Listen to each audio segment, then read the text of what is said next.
Recycle কাগজ, যা আমরা বিভিন্ন ধরনের প্রোডাক্ট প্যাকেট করতে ব্যবহার করে থাকি।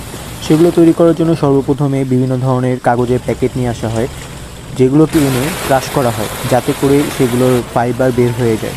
ফাইবার বের করার পরে সেগুলোকে একসাথে মিশানো হয়, মিশানোর পরে সেগুলোকে ছাঁকা হয় যাতে করে এটির ভিতরে অন্য কোনো ধরনের জিনিস না থাকে কাগজ ছাড়া। এরপরে এটিকে রোলারের মাধ্যমে একটি কাগজের শেপ দেওয়া হয় যাতে করে এটি কাগজ রূপে পরিণত করা যায়। এরপরে এগুলোকে নিয়ে যাওয়া হয়, নিয়ে গিয়ে এগুলোকে শুকানো হয়, শুকিয়ে এগুলোর ভিতরে যত ধরনের আর্দ্রতা রয়েছে সব বের করে ফেলা হয় যাতে করে এটি একটি পরিপূর্ণ কাগজে পরিণত হতে পারে। এরপরে এগুলোকে একটি রোলারের মাধ্যমে কাগজের মতো সমান ভাবকে নিয়ে আসা হয়। এরপরে এগুলোকে কাটা হয় যাতে করে এগুলো কাগজে রূপান্তরিত হতে পারে।